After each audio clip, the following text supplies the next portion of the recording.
Thank you so much. And Bunny Vas గారిని మాట్లాడాల్సిందిగా కోరుకుంటున్నాం.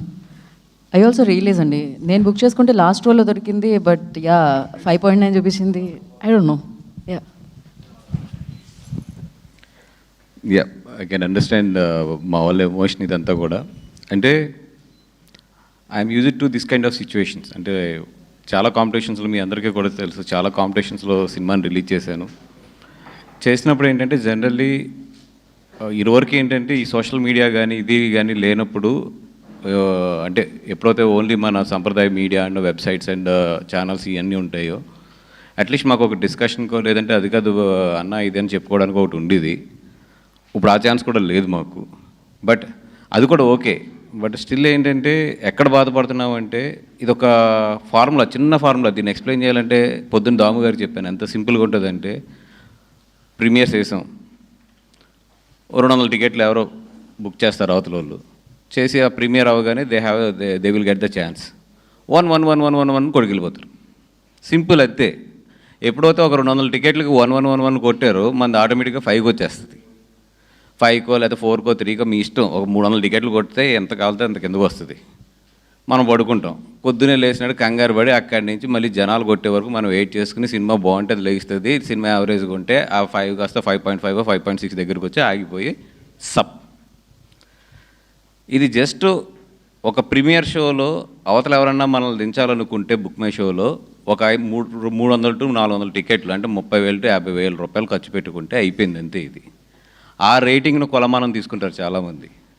కొన్ని ఓకే రివ్యూర్స్ రాశారు, వాళ్ళకి నచ్చచ్చు నచ్చకపోవచ్చు, ఒక విశ్లేషణ ఉంటుంది. కొంతమంది సీనియర్స్ రివ్యూర్స్ రాస్తే ఒక విశ్లేషణ ఉంటుంది. కొన్నిసార్లు రైట్ సైడ్ ఉండొచ్చు, కొన్ని సైడ్ రాంగ్ సైడ్ ఉండొచ్చు, ఏదైనా పర్లేదు, అది ఓకే, దట్స్ ఓకే. ఎందుకంటే వాళ్ళకి ఒక పాయింట్ ఆఫ్ వ్యూ ఉంటుంది. ఇది అసలు ఉండదు, వెళ్ళి టపటపడపడ కొట్టుకెళ్తే అది వెళ్ళిపోతుంది అది కిందకి. అది దాంట్లో ఎవరు కొడతారు ఏంటి అన్నీ తెలుసు మాకు. సో పొద్దున్న దాము గారు కూడా నేను చెప్పింది అదే, సార్ వదిలేసేయండి. బికాజ్ ఇప్పుడు జనాలు సినిమా చూసి కొంతమంది నిజంగా అలవాటు ఉన్న వాళ్ళు ఉంటారు, వాళ్ళు ఈవినింగ్ కల్లా కొంచెం బాగుంటుంది. లేదు ఈవినింగ్ కనుక మన రేటింగ్ పెరగబోతుంటే మనం యాక్సెప్ట్ చేసేయాలి దీన్ని. సో వదిలేసేయండి ఈవినింగ్ వరకు అన్నాం. ఇప్పుడు బాగుంది, 7.5 7.6కి వస్తుంది. మేబీ బాగుంటే రేపు పొద్దున్న 8కి వెళ్తుంది, 8.5కి వెళ్తుంది, 9 కూడా వెళ్ళొచ్చు. దయించి ఈ ఏదైతే టెక్నికల్గా అసలు వాల్యూ లేని ఒక రేటింగ్ ఉందో ఆ రేటింగ్ మొన్న లాస్ట్ టైం కూడా నేను మాట్లాడాను. ఇప్పుడు నిజంగా ఒక రేటింగ్ పెట్టాలంటే దానికి కొన్ని కొలమానాలు ఉండాలి. అంతేగాని షో చేసిన తర్వాత మీరు పెట్టండి అంటే ఏమో 300 టికెట్లు బుక్ చేసి కొడితే అయిపోతుంది రేటింగ్ అది. సో బట్ 300 టికెట్లు అవతల కొడితే మళ్ళీ 300 జెన్యూన్ పీపుల్ యువతలు కొట్టాలి దాన్ని మళ్ళీ పెంచాలంటే మాకు. అంటే అలాగా ఒక కొలమానం లేని రేటింగ్ గురించి ఎక్కువ కొట్టుకోద్దని పొద్దున్న చెప్పడం జరిగింది. అది కాకుండా నిజంగా ఒకటే సింపుల్, నేను ఎప్పుడు అనుకునేది ఏంటంటే, ఒక సినిమా బాగోలేదంటే మీకు అందరికీ తెలిసిందే ఫస్ట్ షోకి పడిపోతుంది. ఈ రోజులు ఉన్న రోజుల్లో అది ఇంత కాంపిటీషన్లు ఇన్ని సినిమాల్లో ఫస్ట్ షోకి పడిపోతుంది. ఒకసారి అది ఏమో ఇప్పుడు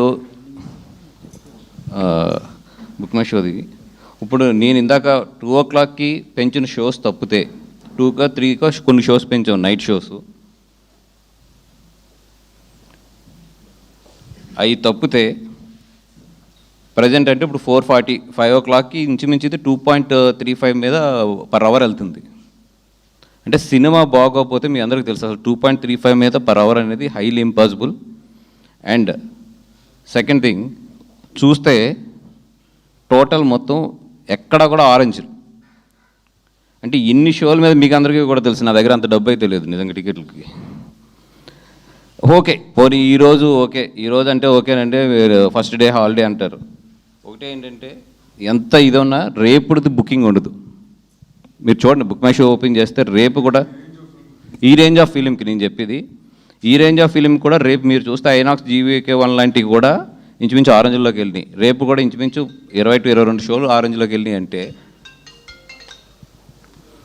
అటు వైజాగ్ ఇవన్నీ కలుపుకుంటే అంటే దట్ మీన్స్ నేనేదో అద్భుతం జరిగిపోయింది అది ఇది అని చెప్పట్లా, డీసెంట్గా వెళ్తుంది. ఈ డీసెంట్గా గుడ్గా వెళ్ళే సినిమాని ఇటు దోస్తే ఇటు వెళ్తుంది, అటు దోస్తే అటు వెళ్తుంది. ఓపెన్గా చెప్తుంది. అంటే కొన్ని స్ట్రాంగ్ ఉంటాయి, అది అసలు దాన్ని ఏం చేయలేం. ఇది మంచి సినిమాని ఇటు దోస్తే ఇటు పడుతుంది, అటు దోస్తే అటు పడుతుంది. సోషల్ మీడియాలో ఏంటంటే ఇటు దోయడం అటు దోయడం. ఇప్పుడున్న ప్రజెంట్లో ఒక ఆర్గానిక్ కాకుండా ఒక ప్లానింగ్, ఒక చిన్న టెక్నికల్ దీంట్లో మార్చచ్చు దాన్ని. అది పాజిటివ్ సైడ్ ఎంత మారుస్తామో నెగిటివ్ సైడ్లు కూడా అంతే తయారైనాయి. అదే మా బాధ ఈరోజు ప్రెస్ మీట్ అంతా కూడా. అది పర్సెప్షన్ చేంజ్ అంటారు. పర్సెప్షన్ చేంజ్ చేయడం అనేది ఇటు సైడ్ మేము వర్క్ చేస్తుంటే అటు సైడ్ ఆల్ వర్క్ చేస్తారు. బట్ మాకున్న ఒకే ఒక్క మంచిదనం ఏంటంటే అదర్ ఫిల్మ్స్ మీదకి we don't want to go. అది ఏమైనా సరే, నేను ఎంత లాస్ అయినా ఏదైనా సరే, I don't want to go on the other films because అది కర్మ సిద్ధాంతం. అది ఈ రోజు కనుక మేము అది చేస్తే ఎప్పుడు ఎలా తగులుతుందో మాకు తెలియదు. ఇప్పుడు మాకు హ్యాపీ, ఇప్పుడు వస్తున్న కలెక్షన్స్ కానీ ఇప్పుడు వెళ్తున్న దానికి కూడా మాకు హ్యాపీ. ఇంకా మేము దానికన్నా కూడా ఎక్కువ ఆలోచించదలుచుకోలేదు. Okay, whatever they do, అదేంటంటే కెరియర్స్ ఎఫెక్ట్. ఇప్పుడు డైరెక్టర్ గారికి కానీ వీళ్ళందరికీ కూడా కొన్ని కెరియర్స్ ఎఫెక్ట్ అవుతాయి, దట్స్ ఓకే. బట్ నా రిక్వెస్ట్ ఒకటే ఏంటంటే, చాలామంది సీనియర్ జర్నలిస్టులు ఉన్నారు, చాలామంది ఉన్నారు. ఇప్పుడు సోషల్ మీడియా అనేది మీకు తెలుసు ఎలాగ వెళ్తుంది ఏంటి, అది అంతా ఒక ఆర్గనైజ్డ్ ఇది కింద తయారైంది, ఇదంతా కూడా మీకు అందరికీ తెలుసు. అట్లీస్ట్ ఈ నెగిటివ్ క్యాంపెయిన్ గురించి ఇట్ల గురించి మీరు ఎక్స్పోజ్ చేయండి. నేను అడిగేది అది, కొంచెం నేను రిక్వెస్ట్ చేసేది ఎక్స్పోజ్ చేయండి. ఎందుకంటే ఇప్పుడు నిజంగా ఇప్పుడు కొంతమంది రాసిన రివ్యూస్ని 100% నేనైతే రెస్పెక్ట్ చేస్తాను. ఎందుకంటే that is there personal perspective, ఒక్కొక్కరికి ఒకటి ఉంటుంది, దాని నుంచి వాళ్ళు రాస్తారు. బట్ ఏంటంటే కొన్ని సోషల్ మీడియాలో చిన్న అవి సైట్స్ కూడా, పెద్ద సైట్స్ ఉండవు, బట్ బూతులు తిడతా రాస్తారు వాళ్ళు. అది తీసుకుని ఇంకో బ్యాచ్ ఏం చేస్తుంది అంటే దాన్ని పంపం చేస్తుంది. మీరు చూస్తే ఏంటంటే దాని ఫాలోవర్స్, అట్లా రాసిన ఫాలోవర్స్ అంతా 100, 200, 300 ఉంటారు. బట్ వ్యూస్ చూస్తే 21, 30,000, 50,000, 60,000 వ్యూస్ ఉంటాయి. దట్ మీన్స్ దాన్ని బూస్ట్ పెట్టారనికి. అది వెరీ సింపుల్, అది లాజిక్ అది. సో ఇట్లాంటివన్నీ కూడా చూసాము, ఇవన్నీ తెలుసు టెక్నికల్గా. కాకపోతే ఏంటంటే నవ్వుకుంటూ వెళ్ళిపోతూ ఉంటాం అంతే. ఇంకా అంతకన్నా కూడా ఎక్కువ ఆలోచించి అది బుర్రకు తీసుకుని ఇది చేసుకోకూడదు. ఎందుకంటే కాంపిటీషన్లో ఉన్నప్పుడు కొన్ని తయారయ్యాయి అలా ఆర్గానిక్గా. అది ఒకసారి చాలాసార్లు నేను ఫేస్ చేశాను. ఇప్పుడు వీళ్ళకి తగిలినప్పుడు ఆ ఎమోషన్ బయటకు వస్తుంది. ఆ ఎమోషన్లు ఇవన్నీ అయిపోయి సరైన ఒక సాధువు కింద తయారైపోయాను నేనైతే. అనేది మనం